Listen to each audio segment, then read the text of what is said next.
si vous êtes propriétaire d'une résidence principale ou même secondaire, ce n'est pas une bonne nouvelle. Voilà, je vous le dis clairement, la taxe foncière pourrait augmenter cette année. Bonjour Émilie. Alors, il se trouve que l'info nous vient de nos confrères des Échos, qu'on a lu attentivement. Ils ont pu consulter les premiers documents budgétaires.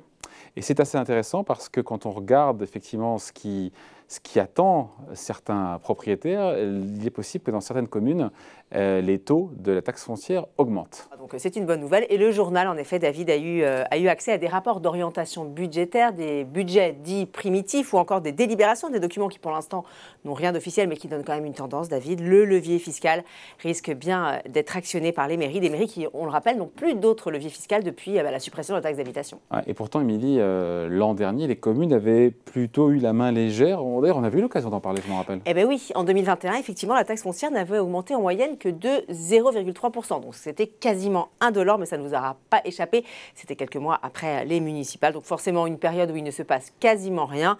En revanche, c'est bien connu, l'année suivante, les communes se rattrapent. C'est donc bien ce qui risque de se passer en 2022. Bon, à quoi faut-il s'attendre ? Alors, c'est difficile de faire une moyenne, de donner une tendance générale, car c'est vraiment du cas par cas, et puis on n'a pas eu les infos de toutes les communes.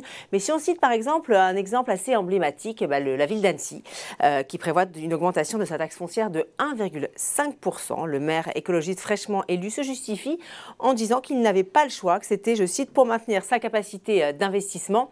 Vous avez un autre exemple, David, c'est la ville de Tours. Alors là, c'est le coup de bambou, hein, l'augmentation devrait être de 4,5 points. Selon le nouveau maire Emmanuel Denis, cet argent va servir à rénover le patrimoine public fortement dégradé après, dit-il, des années de sous-investissement. Alors, troisième ville qui va voir sa taxe foncière augmenter, c'est Strasbourg, et pas qu'un peu. Hein.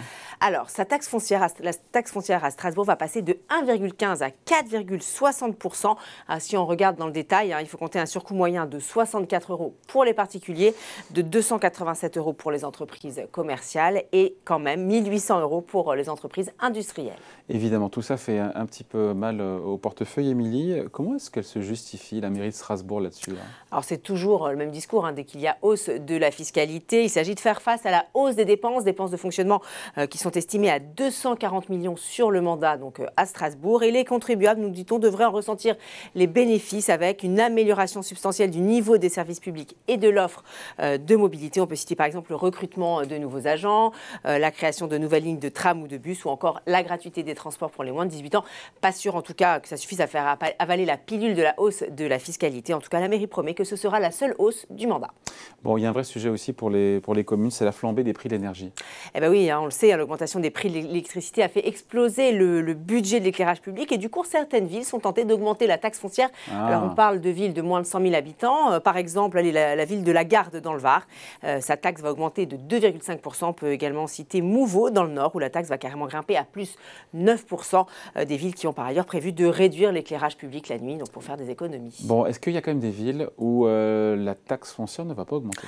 Mais oui, alors c'est effectivement le cas de Nice, Paris ou Toulon qui restent stables pour la 22e année consécutive. On peut également citer Le Havre, dont la taxe n'a pas grimpé, n'a pas bougé depuis 2009. Mais même dans ces villes, David, on pourrait avoir des mauvaises surprises à cause de l'inflation. Et voilà, et là c'est là que je vous dis que je vous vois venir un petit peu, Émilie. Ça influence, il faut le rappeler, l'inflation influence les bases locatives qui servent de calcul à la taxe foncière. Et comme l'inflation est toujours plus haute, on est autour de 3%. Et du coup, toutes les villes devraient au final être impactées, quelle que soit la politique de la municipalité en la matière. Alors le journal Les Échos a regardé, elle s'est penchée sur la question. Les bases locatives devraient augmenter de 3,4% en 2022. Rappelons que c'était seulement plus 0,2% en 2021, donc ça augmente franchement.